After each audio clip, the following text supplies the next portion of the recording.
100% job గ్యారంటీతో ISTTM business school admissions open. నమస్తే, welcome to Suman TV. నేను మీ సాయి.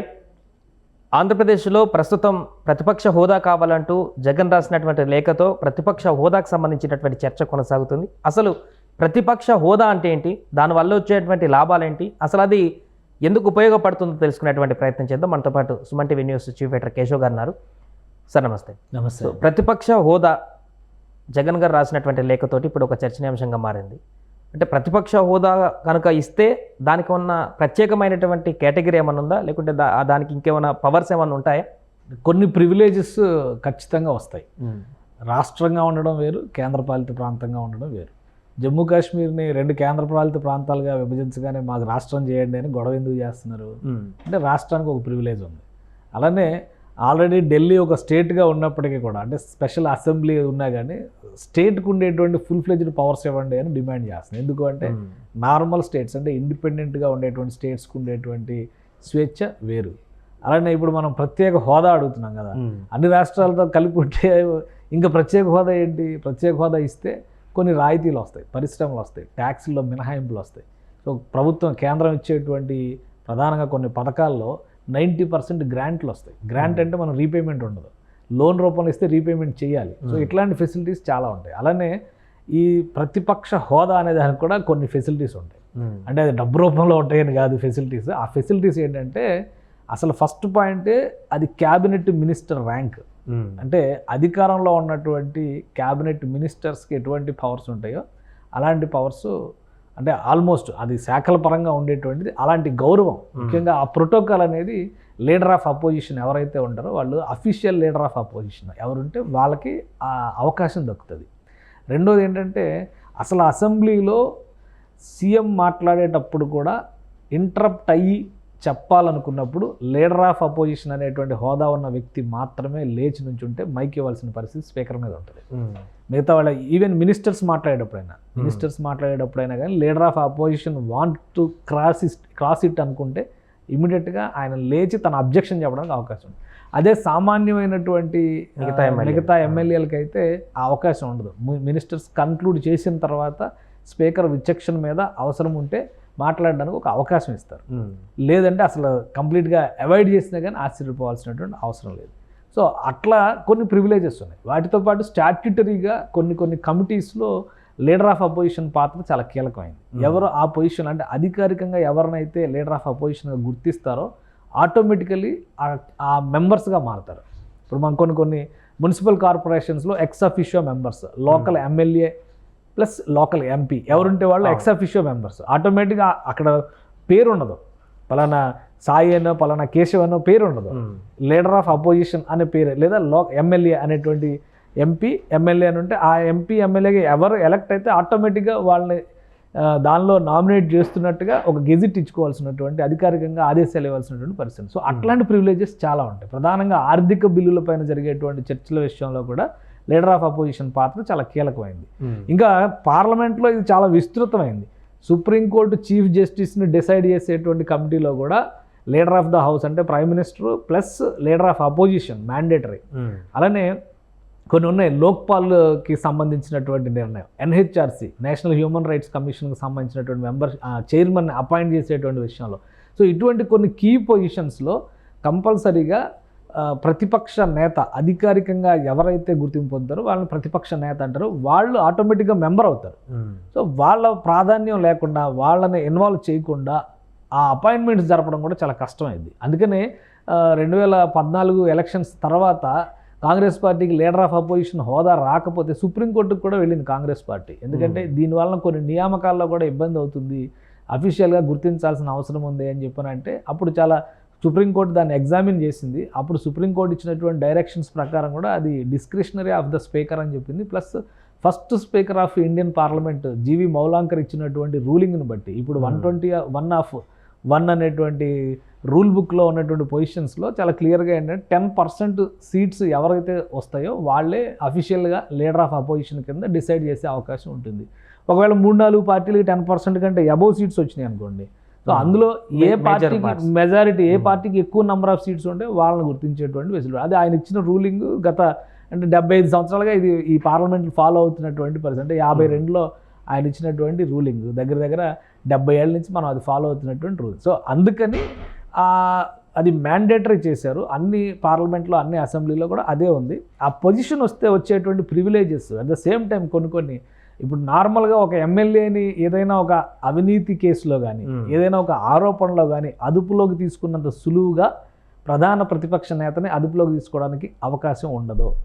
జగన్మోహన్ రెడ్డి గారు బహుశా చాలా గట్టిగా ఫైట్ చేయడానికి ఏంటంటే ఈ ప్రివిలేజెస్ అన్నీ కూడా కారణం అయి ఉండొచ్చు. ఒక అక్కడ నంబరు అనేటువంటి విషయాన్ని పక్కన పెట్టేస్తే ఆ అవకాశం ఉంటే కనుక లాస్ట్ టైం చంద్రబాబు నాయుడు గారిని ఎలా ఇది చేశారు, ఇప్పుడు ఆయన లీడర్ ఆఫ్ అపోజిషన్గా ఉన్నా కానీ అరెస్ట్ చేయాలనుకుంటే ప్రభుత్వం తలుచుకుంటే ఏమైంది, ఆయన జస్ట్ ఒక నార్మల్ ఎమ్మెల్యే, స్పీకర్కి ఆల్రెడీ ఇన్ఫర్మేషన్ ఇచ్చాను, ముందు ఇచ్చారా ఆయనకి ఇచ్చారా తర్వాత, ఎందుకంటే స్పీకర్ కూడా వాళ్ళ మనిషే కాబట్టి ఆయన కూడా 2 మాటలుగా మాట్లాడుతున్నాడు అనేటువంటి అభిప్రాయం ఉంది. కాబట్టి చంద్రబాబు నాయుడు అరెస్ట్ విషయంలో ఏం జరిగింది, ఇన్ఫర్మేషన్ వీళ్ళు గవర్నర్కి అసలు లీడర్ ఆఫ్ అపోజిషన్ అనే పొజిషన్ కూడా వాళ్ళు పక్కన పెట్టేశారు. ఎందుకంటే లీడర్ ఆఫ్ అపోజిషనా కాదా అనేటువంటి చర్చ అప్పుడు లేదు. ఎందుకంటే 4 ఎమ్మెల్యేలు పార్టీ నుంచి బయటకు వచ్చారు, 18 సీట్లు బొటాబొట్టిగా 18 దగ్గర టీడీపీ ఉంది. సో ఆయన అప్పటికే ఆయన హోదా తీయలేదు, కానీ హోదా ఆయనకు ప్రత్యేకంగా ఆయన లీడర్ ఆఫ్ అపోజిషన్ హోదాలోనే ఉన్నారు నంద్యాలలో అరెస్ట్ అయ్యేసరికి. కానీ విచిత్రమైనటువంటి వాదన చేశారు కదా, చివరికి స్పీకర్ కూడా ఏం చెప్పారు, మాకు సమాచారం వచ్చింది అన్నారు. స్పీకర్కి ఇస్తే చాలు, గవర్నర్కి చెప్పాల్సినటువంటి యాక్చువల్గా అయితే లీడర్ ఆఫ్ అపోజిషన్ అనేటువంటి పొజిషన్ ఉన్నప్పుడు గవర్నర్కి రిప్రజెంట్ చేయాల్సి ఉంటుంది. సో ఎందుకంటే governor on behalf of governor కదా రూలింగ్ మొత్తం జరిగేది. సో ఏ రాజపత్రం అయినా కానీ ప్రభుత్వ అధినేతగా గవర్నర్ తరపున ముఖ్యమంత్రి తీసుకునేటువంటి నిర్ణయం, కార్యనిర్వహణ బాధ్యత ముఖ్యమంత్రికి ఉంటుంది, కానీ రాజముద్ర ఎవరిది, గవర్నర్. సో అక్కడ ఆ ప్రయారిటీస్ ఉంటాయి. అటువంటి చాలా అంశాలు లీడర్ ఆఫ్ అపోజిషన్ అనేటువంటి హోదాకి ఖచ్చితంగా ఒక ప్రివిలేజ్ ఇచ్చేటువంటి అంశాలు. అందుకనే జగన్మోహన్ రెడ్డి గారు బహుశా ఈ అంశాలన్నింటినీ దృష్టిలో ఉంచుకొని ఇవన్నీ ఉంటే బాగుంటుంది అనేటువంటి ఆలోచన చేస్తూ ఆ లెటర్ రాసినట్టున్నారు. కానీ ఆయన చేసినటువంటి వాదన సహేతుకంగా లేదు. అది మిస్లీడింగ్ ఫ్యాక్ట్స్ ఎక్కువ ఉన్నాయి అందులో. వాస్తవానికంటే భిన్నమైనటువంటి అంశాలను పేర్కొన్నారు. ఒకవేళ మమ్మల్ని ఇలా గౌరవించండి, ప్రజాస్వామ్యాన్ని అందరం కలిసి బతికిద్దామని చెప్పానంటే ఆ లెక్క వేరుగా ఉంటుంది. ఒక ఉదాహరణ చెప్తా మీకు. 1962 ఎలక్షన్స్లో అనుకుంటా ఆంధ్రప్రదేశ్లో highest number of independent candidates గెలుపొందారు. 68 మంది ఎమ్మెల్యేలు. అప్పుడు ఉన్నటువంటి ఆంధ్రప్రదేశ్ అసెంబ్లీలో 300 సీట్లు ఉంటే 68 మంది ఎమ్మెల్యేలు ఇండిపెండెంట్స్ గెలుపొందారు. సో కాంగ్రెస్ పార్టీ అధికారంలో ఉంటే విపక్షంలో ఎవరు ఉండాలనే దానికి కావాల్సినటువంటి మెజారిటీ రానటువంటి పరిస్థితి విపక్షం ఉంది. అంటే అప్పటికి ఎక్కువ నెంబరు లెఫ్ట్ పార్టీస్ వామపక్షాలకు ఉన్నప్పటికీ కూడా కిసాన్ పార్టీ, ఇంకోటి ఏదో భారతీయ కిసాన్ పార్టీ, ఇటువంటి పార్టీలు అన్నీ ఉన్నా కానీ ఇండిపెండెంట్ల నెంబర్ అంత పెద్ద స్థాయిలో ఉన్నారు. ఇండిపెండెంట్లు అందరినీ ఒక గ్రూప్గా డిసైడ్ చేసి వాళ్ళు మోర్ దాన్ 10% ఉన్నారు కాబట్టి వాళ్ళ నుంచి ఒక విపక్ష నేతను ఎన్నుకోమని చెప్తారా, లేదు కదా. సో ఇట్లాంటివి చాలా అంశాలు గతంలో చరిత్రలో జరిగినాయి. వాటిలన్నింటినీ సమీక్షించారు, పరిశీలించారు. ఆ తర్వాత ఒక రూల్ పొజిషన్, అప్పటికే ఫస్ట్ పార్లమెంట్లోనే ఒక రూల్ పొజిషన్ వచ్చింది. సో ఇదే బెస్ట్ రూల్ పొజిషన్ అనేటువంటి అంశంతో ఇప్పటిదాకా కొనసాగుతూ వచ్చింది. 2014-24 మధ్యలో ప్రధాన ప్రతిపక్ష హోదా రాకపోవడం వల్ల కూడా చాలా సమస్యలు వచ్చినాయి. ఆల్రెడీ అది ఒక సాకుగా చూపించి సుప్రీంకోర్టు ఆఫ్ ఇండియాకి సంబంధించి ముఖ్యంగా చీఫ్ జస్టిస్ ఆఫ్ ఇండియాని డిసైడ్ చేసేటువంటి క్రమంలో లీడర్ ఆఫ్ అపోజిషన్ అనేటువంటి పాత్రను మినహాయించి లా మినిస్టర్ని పెట్టాలనేటువంటి ఒక చట్టాన్ని కూడా కేంద్ర ప్రభుత్వం చేసింది. దాని మీద కూడా తీవ్ర వ్యతిరేకత వచ్చింది. బట్ ఇందులో ఉన్న టెక్నికాలిటీస్ గురించి ఎవరు ఎందుకంటే బీజేపీ ఒకటే వాదన చేసింది, లీడర్ ఆఫ్ అపోజిషన్ ఎవరూ లేరు, రేపు ఇటువంటి పరిస్థితి భవిష్యత్తులో వస్తే దాన్ని ఎలా మళ్ళీ ఓవర్కమ్ చేస్తాం, అది న్యాయపరమైనటువంటి సంక్షోభంగా మారే అవకాశం ఉంటుంది. కాబట్టి అక్కడ లీడర్ ఆఫ్ అపోజిషన్ మినహాయించి లా మినిస్టర్ని పెట్టాలి. లా మినిస్టర్ అంటే ఎవరు, లా మినిస్టర్ గవర్నమెంట్లో ఉండే వాళ్ళే ఉంటారు కదా. లీడర్ ఆఫ్ అపోజిషన్ పెట్టిందే ప్రజాస్వామ్య స్ఫూర్తి కోసం ఆ రోజు పెట్టారు. సో దాని మీద కొన్ని భిన్నాభిప్రాయాలు ఉన్నాయి. ఇప్పుడు అఫీషియల్ లీడర్ ఆఫ్ అపోజిషన్ పార్లమెంట్లో నిన్నే నోటిఫై చేసింది, కాంగ్రెస్ పార్టీ నుంచి రాహుల్ గాంధీ రిప్రజెంట్ చేస్తారనేది. సో ఇప్పుడు ఆ సమస్య రాకపోవచ్చు, కానీ ఆంధ్రప్రదేశ్లో ఇప్పుడు ఆ సమస్య వచ్చింది. ఎందుకంటే 11 సీట్లకు గెలిచారు కదా, 18 సీట్లు గెలిచుంటే ఆ సమస్య ఉండేది కాదు. అందుకని అధికార పార్టీ వాదన ఏ విధంగా ఉంది, ప్రజలు ఇచ్చిన తీర్పు అది, మేము మినహాయింపులు ఇచ్చి చేయాల్సినటువంటి అవసరం లేదని వాళ్ళు అంటున్నారు. నిజంగానే గతంలో 94లో ఉన్నటువంటి ప్రభుత్వంలో కానీ 2015 నుంచి 2020 వరకు ఉన్న ఢిల్లీ ప్రభుత్వంలో కానీ ఆ మెజారిటీ రానటువంటి, అంటే 10% సీట్లు దక్కించుకోలేని పార్టీలన్నీ కూడా ఈ లీడర్ ఆఫ్ అపోజిషన్ అనేటువంటి పదవికి దూరంగానే ఉన్నాయి, ఖాళీగానే ఉన్నాయి. ఫ్లోర్ లీడర్ అంటే శాసనసభాపక్ష నేతలుగా మాత్రమే వాళ్ళు కొనసాగారు. సో ఇప్పుడు ఆంధ్రప్రదేశ్లో కూడా అదే పరిస్థితి ఉంటుంది. ఒకవేళ కన్సిడర్ చేసి ఉంటే ఈ ప్రివిలేజెస్ అన్నీ ఉంటాయి కాబట్టి అనేటువంటి ఒక ఆలోచన ఉండొచ్చు, కానీ అక్కడ పాసిబిలిటీస్ లేవు కాబట్టి ఖచ్చితంగా జగన్మోహన్ రెడ్డి గారు రాసినటువంటి లెటర్లో కూడా ఆయన కవ్విస్తున్నట్టుగా రాశారు కానీ కావాలని కోరుకుంటున్నట్టుగా రాయాల, ప్రాధాయపడుతున్నట్టుగా చెప్తూనే మళ్ళీ బ్లాక్ మెయిల్ చేస్తున్నట్టుగా బెదిరించారు. ప్రమాణం చేసిన 2వ రోజు నుంచి అసెంబ్లీకి కూడా దూరంగా ఉన్నారు. సో ఇప్పుడు మరి ఈ యొక్క ప్రతిపక్ష హోదా ఉంటేనే అసెంబ్లీకి వస్తా అనేటువంటి ఇండికేషన్ ఏమన్నా ఇస్తున్నాను అంటే ఒకటి ఏంటంటే ఇప్పుడు ఆయన ప్రమాణ స్వీకారం చేయకపోతే అది డిస్క్వాలిఫికేషన్కి దారితీసేటువంటి అవకాశం ఉంటుంది కాబట్టి వెళ్ళి ప్రమాణ స్వీకారం చేశారు. ప్రమాణ స్వీకారం చేసిన తర్వాత అసెంబ్లీకి అటెండ్ కాకపోతే ఉండేటువంటి అంటే కంటిన్యూస్గా సెషన్స్కి అటెండ్ కాకపోతే ఏదైనా చర్యలు తీసుకోవచ్చా అంటే రూల్ పొజిషన్స్ ఎలా ఉన్నాయో ఒకసారి చెక్ చేస్తారు. స్పీకర్ డిస్క్రిప్షన్ ఉంటుంది. లాస్ట్ టైం ఆంధ్రప్రదేశ్ శాసనసభలో రోజా గారు చేసినటువంటి మిస్బిహేవియర్కి, ఆమె చేసినటువంటి సంకేతాలు సంజ్ఞలతో ఆమె చేసినటువంటి అసభ్యకర ప్రవర్తనకి అసలు టోటల్ సెషన్స్ మొత్తాన్ని బహిష్కరించారు ఆమె. సో అప్పుడు అది కూడా చాలా అతిగా వెళ్ళింది అనేటువంటి అభిప్రాయం వచ్చింది. సో కాబట్టి అక్కడ ఉండేటువంటి స్పీకర్ విచక్షణ మీద తర్వాత ఆధారపడి ఉంటుంది, వెళ్ళాలా వద్దు అనేది ఆయన డిస్కషన్. కాకపోతే ఇప్పుడు 11 మంది సభ్యులతో ఒకవేళ లీడర్ ఆఫ్ అపోజిషన్ ఇస్తే కూడా ఆయన ఏం పోరాటం చేస్తారు? ఆయన ప్రభుత్వంలోకి వస్తే అసలు ప్రతిపక్షమే వద్దని చెప్పన్నారు కదా. సో అప్పుడు ప్రజాస్వామ్య స్ఫూర్తి ఎక్కడికి పోయి ఉండేది? కాబట్టి ఇందులో చాలా కాంప్లికేటెడ్ అంశాలు ఉన్నాయి. ఆయన కోరింది అంత ఈజీగా ఇచ్చేటువంటి అవకాశం లేదు. ఆయన కోరిన విధానంలో కూడా లోపం ఉంది కాబట్టి అసలు కన్సిడర్ చేసే ఛాన్స్ అంతకంటే లేదు.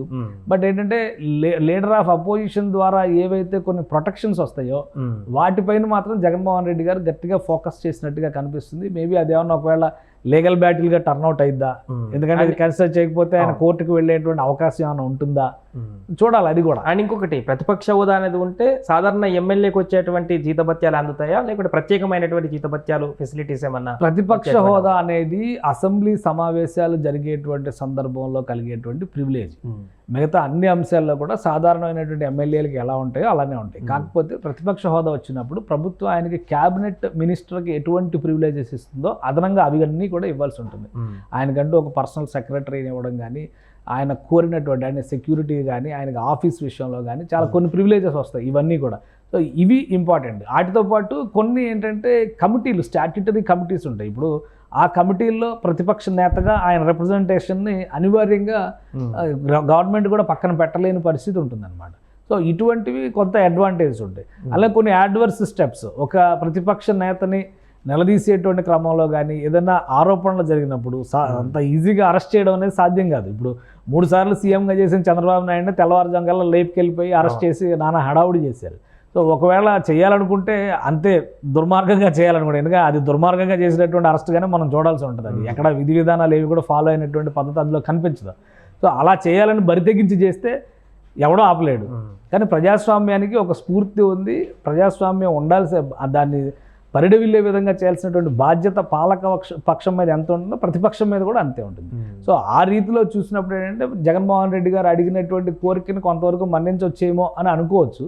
బట్ ఆయన అడిగినటువంటి విధానంలోనే లోపం ఉంది కాబట్టి ఎట్టి పరిస్థితుల్లో తెలుగుదేశం పార్టీ యాక్సెప్ట్ చేసేటువంటి, ఇప్పుడు ఆల్రెడీ తెలుగుదేశం పార్టీ నేతలు అందరూ కూడా కౌంటర్ స్టార్ట్ చేశారు. లెజిస్లేచర్ మినిస్టర్ ఆల్రెడీ చెప్పారు పయ్యావుల కేసు అసలు కుదరదని చెప్పని తేల్చి చెప్పేశారు. కాబట్టి స్పీకర్ దీనికంటే భిన్నంగా ఏమీ రియాక్ట్ అయ్యే అవకాశం ఉండదు. ఎందుకంటే స్పీకర్నే దోషిగా చెప్పారు కదా. ఇప్పుడు నేను రాసిన లెటర్లో బ్లేమ్ చేసింది మళ్ళీ స్పీకర్నే. మీ నుంచే నాకు భయం ఉంది కాబట్టి నాకు కత్తి ఇవ్వండి అంటే ఎవరిస్తారు? మీరే నన్ను చంపేస్తారేమో భయం ఉంది, నాకు కత్తి ఇవ్వండి నేను పట్టుకొని తిరుగుతాను రోజు అని అడిగితే ఎవరిస్తారు? ఎవరు కదా. సో ఇక్కడ వస్తున్న సమస్య అది. ఆయన విజ్ఞప్తి పూర్వకంగా చేసినటువంటి వివరణ ఏదో మొదటి 2 పారాగ్రాఫ్ల్లో రాసిన అంశాన్ని కనుక అదే కన్సిడర్ చేస్తున్నట్టుగా రాసి మిగతా విషయాల్లో ఉదాహరణలో చెప్పకుండా, ఉదాహరణలన్నీ తప్పుడు ఉదాహరణలు, ఏది కూడా ఫ్యాక్చువల్ ఇది కాదు, అది కరెక్ట్గా లేవు. అవి చెక్ చేస్తే కనుక అన్ని రాంగ్ మిస్లీడింగ్ ఇన్ఫర్మేషనే ఉంది అందులో. సో అందుకని ఇవన్నీ దృష్టిలో పెట్టుకునే బహుశా స్పీకర్ కూడా ఒక రిప్లై ఇవ్వచ్చు అని అనుకుంటున్నాను నేను. బట్ ఈ ప్రివిలేజెస్ వస్తే కనుక జగన్మోహన్ రెడ్డికి మరికొంత ప్రొటెక్షన్ వస్తుంది అనేటువంటి ఆలోచన ఉండి దానికోసం పోరాడాలి. ప్లస్ ఆ అంశం పైన క్లారిటీ రాకుండా అసెంబ్లీలో అడుగు పెట్టకుండా ఉండాలనుకుంటే ఆయన బహుశా న్యాయ పోరాటానికి వెళ్తారు. మళ్ళీ కోర్టులో కేసు వేస్తారో, అవసరమైతే సుప్రీంకోర్టు దాకా వెళ్తారో. అది కూడా మొత్తం ప్రాసెస్ అవడానికి 2 ఏళ్ళు పట్టచ్చు, 3 ఏళ్ళు పట్టచ్చు. టర్మ్ అయిపోయే వరకు వెళ్ళినా కానీ ఆశ్చర్యపోవాల్సినటువంటి అవసరం లేదు. So step by step legal ప్రాసెస్లోకి వెళ్ళారనుకో, కేసు ఉంది కాబట్టి ఇప్పుడు నేను వెళ్ళాల్సిన అవసరం లేదనేటువంటి ఒక ప్రొవిజన్ ఎత్తుక్కోవడానికి కూడా అవకాశం ఉండొచ్చు. రైట్. సో అది మొత్తానికి ప్రతిపక్ష హోదా అనేటువంటి దానికోసం ఇప్పుడు జగన్ రాసినటువంటి లేఖపైన చర్చ కొనసాగుతుంది. దానికి ఉన్నటువంటి ఫెసిలిటీ ఏంటి, దానికి ఉన్నటువంటి హోదా ఏంటి, క్యాబినెట్ మంత్రితో సహా ఉన్నటువంటి ప్రోటోకాల్ కానీ ఇతరత్ర అవన్నీ ఉంటాయి కాబట్టి దానికోసం జగన్ లేఖ రాసినట్టుగా తెలుస్తుంది. ఏదేమైనా కూడా దీనికి సంబంధించి టీడీపీ నుంచి అయితే క్లారిటీ ఇచ్చారు. ఇలాంటి ప్రతిపక్ష హోదా అనేది కుదరదు వైసీపీకి. ఆయన సాధారణ ఫ్లోర్ లీడర్ అంటూ కూడా వారు చెప్తున్నారు. సుమన్ టీవీలో మీ పర్సనల్ అండ్ బిజినెస్ ప్రమోషన్స్ కోసం కింది నెంబర్కి కాంటాక్ట్ చేయండి.